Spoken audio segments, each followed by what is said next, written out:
un nuevo programa de Educando, en el que hoy vamos a hablar sobre la educación emocional en familia. Os presento a José Manuel Domínguez Prieto, quien nos va a hacer un pequeño speech introductorio en el tema. Pues gracias, Isabel. Escúchenme el dato porque es sorprendente. José Luis Pinillos, catedrático de mérito de psicología, con el que me formé en la Complutense, y Martin Seligman, de Pensilvania, llegan, cada uno por su lado, a una idéntica conclusión. Dar a un joven, a un niño, a un adolescente la mejor formación académica, es decir, llevarle al mejor centro, dotarle de idiomas, cada parte que consiga las mejores calificaciones, solo asegura un 20% del éxito personal y profesional ulterior. ¿De qué depende entonces el 80% restante? La clave nos la da un amigo mío griego que se llama Platón, filósofo. Decía Platón que la persona es como un carro tirado por dos caballos. Habrán visto usted quizá la película Ben-Hur, en la que hay una cuadriga, ¿no? 4 caballos y lo dirige pues, un conductor. Bueno, pues imagínense 2 caballos y dirigidos por un auriga o conductor de caballos. Bien, el auriga es la razón, es el que conduce, es el que dice hacia dónde ir, es el que marca el hacia dónde. Esto es clave. Pero los que tienen la fuerza, los que mueven el carro, son los caballos. Y hay 2 caballos, dice Platón, uno blanco y uno negro. El caballo blanco es el de los grandes ideales, el de las emociones positivas, el de los sentimientos positivos, y el caballo negro es la pasión, pero también es el de las grandes emociones. Cuando las grandes emociones se unen con los grandes ideales, el carro va a una velocidad impresionante y es bien dirigido. Pero cuando las emociones se rebelan, se desmesuran, no se controlan, no se gestionan bien, el caballo pierde el ritmo, el caballo va por donde no debe y el carro no gana una carrera y no llega a su lugar. De ahí decía Platón, qué importante es el buen gobierno de los 2 caballos y una gestión adecuada del caballo negro, que es una maravilla porque tiene mucha fuerza, pero hace falta ser bien gobernado. Pues ese es el 80%, que es tener un hacia dónde ir, que lo hace el auriga, la razón, el sentido de la vida, y después buena gestión emocional, inteligencia emocional. De esto es de lo que hoy vamos a hablar en este programa. Bueno, pues hoy contamos con nosotros, tenemos aquí a Silvia Martínez, ella es profesora de educación infantil, es especialista en inteligencia emocional y es conferenciante. Bienvenida, Silvia. Gracias. Silvia, para los que no entendemos de este tema, ¿qué es la inteligencia emocional? Bueno, pues la inteligencia emocional es un constructo psicológico que parte de la idea del entrenamiento en habilidades de inteligencia emocional, habilidades cognitivas, mentales, que la persona tiene, como puede ser percibir emociones en sí misma o en los demás, expresarlas, usar la información emocional para facilitar su pensamiento, es decir, ¿qué emoción necesito ahora para realizar esta acción? ¿Qué emoción necesito para enfrentarme a un examen, por ejemplo, si hablamos de un estudiante? Otra habilidad de inteligencia emocional es la comprensión emocional, es decir, saber con detalle y con precisión qué información me dan esas emociones y qué emociones hay. Es decir, qué vocabulario emocional tenemos, que decía Goleman que somos analfabetos emocionales, carecemos. Y por último, y la más complicada y compleja, es la regulación emocional. Regular las emociones en mí misma y ayudar a los demás a regular. Pero yo no puedo regular lo que no conozco. Por lo tanto, necesito tener todas las anteriores para poder llegar ahí. Este constructo pues, nace en 1990, cuando Peter Salovey y John Mayer publican un artículo científico que llevaba por nombre Inteligencia Emocional y quedó en el olvido. Pues ahí la comunidad científica no prestó atención en ese momento, hasta que pasaron 5 años y Daniel Goleman publica su libro Inteligencia Emocional, que llegó a ser, como sabéis, pues un bestseller mundial, en el que decía que la inteligencia emocional va a dotar a las personas de una serie de competencias y de habilidades que le van a permitir alcanzar mayor bienestar laboral, académico, personal y social. Por lo tanto, y educativo. Por tanto, él decía que era realmente superior al cociente intelectual. Ahí es cuando la comunidad científica dice, caramba, esto es muy interesante. Por tanto, se ponen en marcha una serie de mecanismos y de engranajes y empiezan a aparecer trabajos de divulgación científica, se empiezan a diseñar programas de entrenamiento en inteligencia emocional y, sobre todo, y lo más importante, se empiezan a diseñar instrumentos y estrategias de evaluación que nos dicen que realmente la inteligencia emocional avala las virtudes de la inteligencia emocional, realmente mejora a la persona y tiene mayor bienestar. Quizás es lo más importante, porque partimos ya no de creencias, sino de evidencia científica. Vale, y como docente que eres, ¿qué es la educación emocional?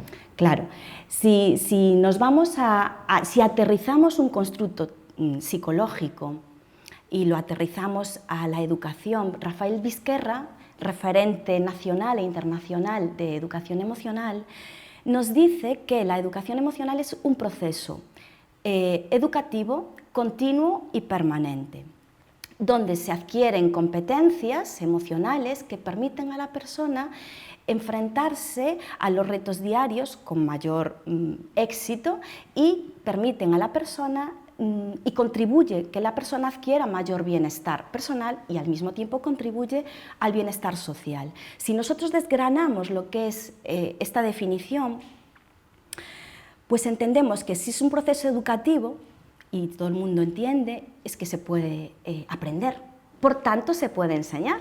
Entonces ahí es donde hay un pilar esencial que son los docentes y las familias, no solo los docentes, que pueden enseñar, que pueden acompañar y ayudar a sus hijos o a los alumnos a adquirir competencias emocionales.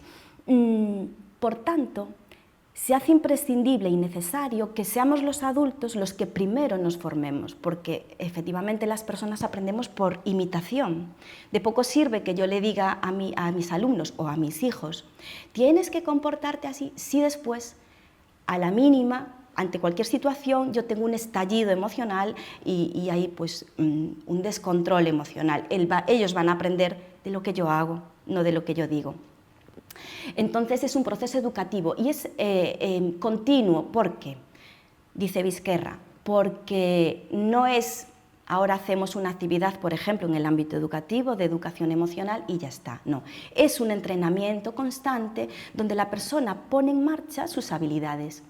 Es decir, si nosotros vamos al gimnasio, no sé si vais al gimnasio, pero si vamos al gimnasio para mejorar nuestra salud física, hay un entrenamiento de nuestros músculos, pues en educación emocional es lo mismo. Es un entrenamiento en nuestras habilidades emocionales, que supone tomar conciencia de mis emociones que vivo en el día a día, tomar conciencia de cómo las regulo, tomar conciencia de cómo son mis habilidades socioemocionales y cómo es mi autonomía emocional.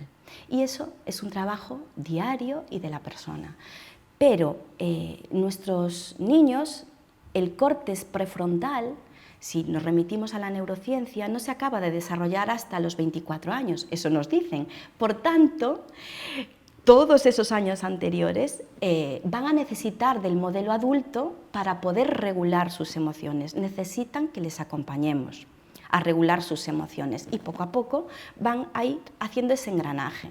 Y decía Vizquerra, lo último de la definición, que es permanente, porque es a lo largo de toda la vida. Estamos aprendiendo educación emocional desde que nacemos o incluso desde antes hasta que nos morimos.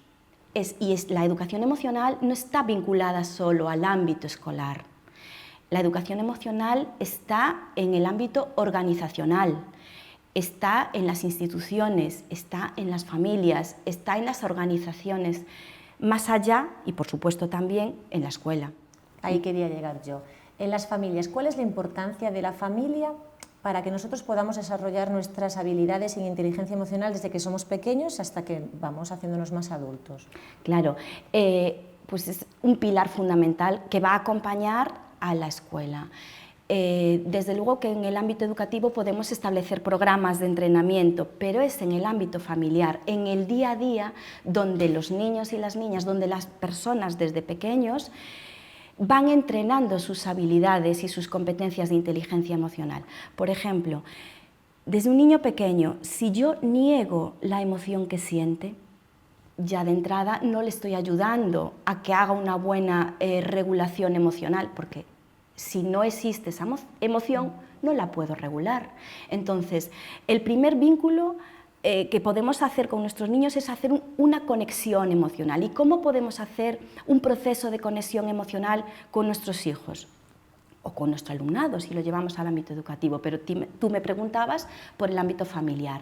Entonces, lo primero que es mantener una atención constante, clara y afectuosa, es decir, escucharlos desde esa mirada atenta, todo lo que nos tengan que decir. Lo segundo es legitimar la emoción que están sintiendo. Vamos a poner por caso un berrinche de un niño pequeño, por ejemplo. Entonces, voy a ponerme a su altura, no desde arriba y él desde abajo, sino me pongo a su altura, le muestro afectividad, tranquilidad, calma y legitimo su emoción. Tú estás sintiendo enfado, ¿verdad? Te sientes muy enfadado. Y le invito a que me cuente qué pasó. Por ejemplo, ¿por qué estás sintiendo eso? Y lo dejo sin interrupción. Eso forma parte de la escucha activa, ¿no?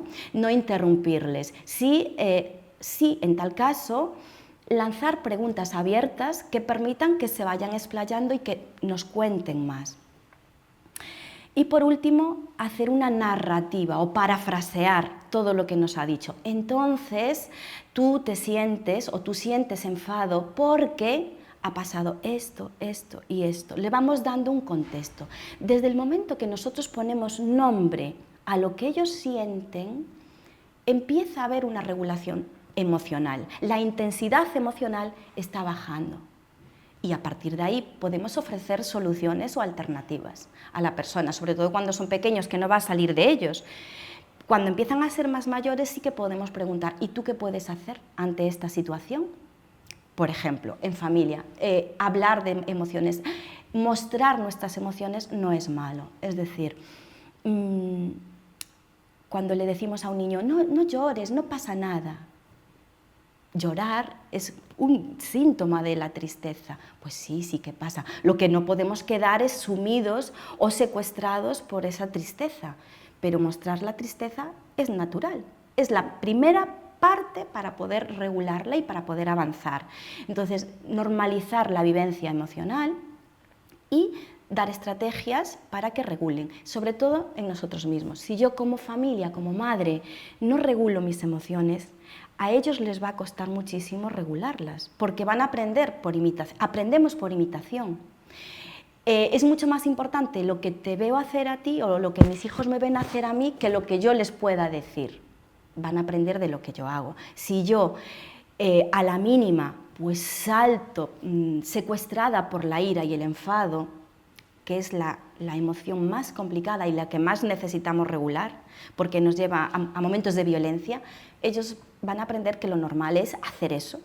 Por tanto, debemos nosotros ser conscientes de nuestras emociones, tener herramientas para que ellos aprendan. Ser como un espejo, ¿no? Donde Justo, ellos se reflejen. Somos espejo. Y luego, desde luego, hacer un vínculo emocional donde favorezamos su autonomía emocional, que no creamos o que no estemos favoreciendo dependencias emocionales insanas o desvinculaciones emocionales, porque al final van a ser heridas de la persona. Entonces, siempre trabajar a que haya una autonomía emocional en nuestros niños. Vale, últimamente sí que he escuchado los vínculos de apego. ¿Qué es un vínculo de apego?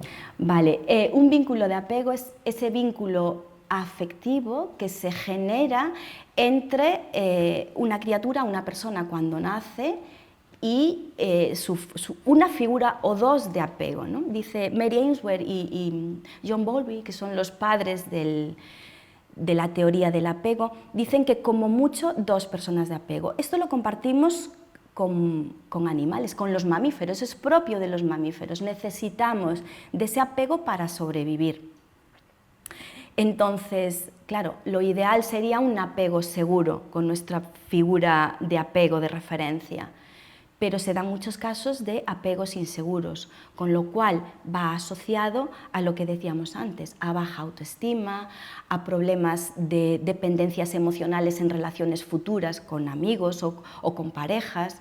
Por tanto, en la familia es el primer vínculo de apego que debemos establecer, apego seguro.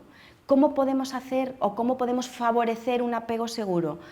Pues prestando atención a sus emociones, dando mucho cariño y también ofreciendo límites, claro que sí, y normas. No, una cosa no excluye la otra, son necesarias ambas.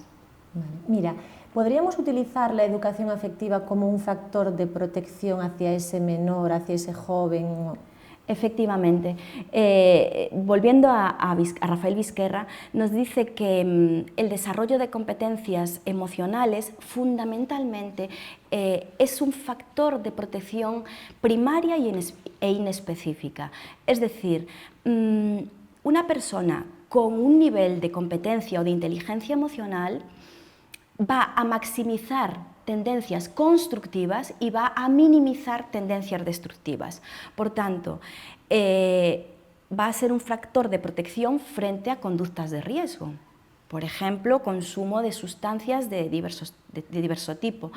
Otro tipo de adicciones a juegos, a compras, a alimentación, conducción temeraria, conductas sexuales de riesgo.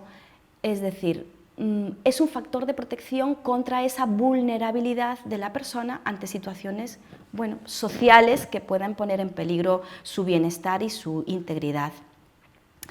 Dice Pablo Fernández Berrocal y Natalia Estremera, que son dos referentes nacionales en España de inteligencia emocional, han publicado muchos estudios científicos y en sus estudios recabaron información sobre niños y adolescentes, midiendo sus niveles de inteligencia emocional. En aquellos niños con bajos niveles de inteligencia emocional descubrían que había un índice muy pequeño de percepción personal de bienestar. Ellos se percibían con mucho malestar. Había mucha dificultad para las relaciones interpersonales. Bajaba el rendimiento académico y aparecían muchísimas conductas disruptivas en el aula. Por tanto, se hace necesario trabajar estas habilidades y estas competencias para desarrollar y bueno, trabajar a pro del desarrollo integral de la persona.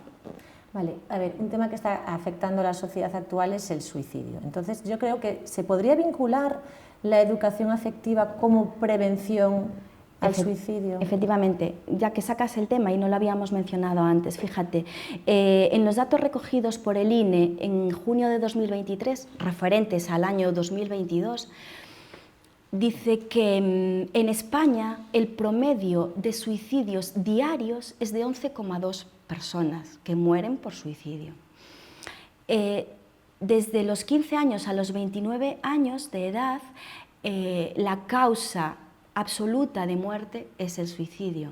Y a mayores de los suicidios consumados, dice la OMS que por cada suicidio hay 20 intentos de suicidio. Por tanto, la situación es muy, muy complicada, compleja y nos está premiando trabajar en el aula.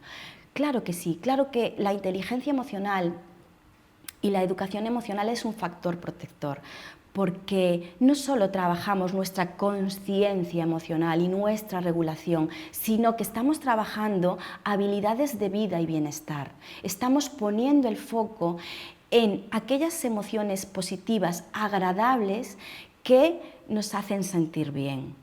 Fíjate, dicen los expertos que por cada una emoción desagradable que vivamos, debemos vivir 3 agradables. Por cada una desagradable, 3 desagradables, que son más complicadas, porque personas con una tendencia pesimista o con unos niveles de afrontamiento de situaciones pesimistas tienden a ver todo muy negro, y vivir esas emociones positivas hay que trabajar para ello. Y eso es un aprendizaje vital. Vale. ¿Cómo podemos enseñar a los niños o adolescentes o jóvenes herramientas básicas para que ellos aprendan a regular sus emociones, como puede ser la ira, el miedo, la ansiedad? Claro, efectivamente hay diferentes estrategias y diferentes herramientas para regular. Como hemos dicho antes, la regulación emocional es una de las habilidades más complejas y más complicadas y necesita de todas las anteriores. Necesitan de esa conciencia y de ese conocimiento emocional que tiene que tener la persona, porque está claro que si tú no conoces, no puedes regular algo que no conoces. Si no sabes que esto es una silla, no puedes intervenir sobre la silla, por tanto necesitamos conocer. Una estrategia de regulación emocional, pues Daniel Goleman nos proponía la estrategia del semáforo, no sé si conocéis, ¿no? Que es una analogía con un semáforo de circulación vial. Entonces, él dice que cuando estamos secuestrados, hay un secuestro de nuestro sistema límbico, nuestra amígdala como bien has dicho tú, de esas emociones, pues estamos colapsados ante la ira, ante el miedo, ante la ansiedad. Entonces estamos en esa parte roja del semáforo, ¿no? Donde Goleman nos dice, para, como nos dice el semáforo, tenemos que parar. Y lo que tenemos que hacer es rebajar la intensidad de esa emoción que estamos sintiendo en ese momento. ¿Cómo puedo rebajar la intensidad o la activación de esa emoción? Pues de diferentes maneras. Una de ellas puede ser la respiración consciente. Practico una respiración consciente. Habitualmente no somos conscientes, no percibimos que estamos respirando, es una actividad automática. Pero si yo en mi día a día practico la respiración consciente, cuando tenga que regular esa emoción, me va a ser mucho más fácil, porque la respiración consciente lo que hace es desactivar el sistema nervioso simpático, que es el que me hace estar alerta, defenderme. Entonces, al hacer respiraciones conscientes, desactivo el sistema nervioso simpático y activo el parasimpático, que es el de la calma, el de la relajación. Porque nuestro organismo está activado igual que cuando estábamos en la prehistoria. Viene la bestia, el animal grande y me va a comer, pero es que hoy no va a pasar eso. El miedo que estoy sintiendo a lo mejor no es real y puedo regularlo, puedo afrontarlo. Entonces, volviendo a la metáfora del semáforo, paro, reduzco la intensidad bien con respiraciones conscientes, bien con relajación muscular, con meditación, con mindfulness, o bien haciendo actividades que me permitan distraerme de esa emoción, pues leyendo, cantando, haciendo deporte, haciendo un baño de bosque. Vale, o sea que todas estas herramientas las podríamos utilizar tanto los adultos como los niños y niñas para que aprendan a regular sus emociones. Claro, para poder rebajar esa intensidad. Estas herramientas parten de James Gross, que es el padre de la regulación emocional actual. Él dice que las primeras herramientas tienen que incidir en reducir la impulsividad o la reactividad de la emoción. Entonces, primero tengo que reducirla. Una vez que la reduzco, puedo pensar, porque ya mi amígdala se relaja un poquito y ya entra el córtex prefrontal. Entonces pienso, ¿qué puedo hacer ante esta situación? Empiezo a ver, o soy capaz de ver el problema o la situación desde distintos puntos de vista y puedo buscar soluciones. ¿Qué solución es la mejor? ¿Cuáles son las consecuencias positivas o negativas de esta solución? Eso sería la luz naranja. Y por último, en la verde, actúo. ¿Qué puedo hacer? Pues me decido por esta. Y efectivamente, primero la tengo que poner yo como adulta en marcha. Y después ayudar a nuestros niños, irlos guiando. Vale, pues me encanta el tema de hoy. La verdad que podríamos estar hablando de este tema horas y horas. Hasta aquí ha llegado el programa. Se nos acaba el tiempo, Silvia. Ha sido un placer tenerte hoy con nosotros. Gracias. Espero que os haya gustado y yo me despido hasta el siguiente programa. Que sean ustedes muy felices.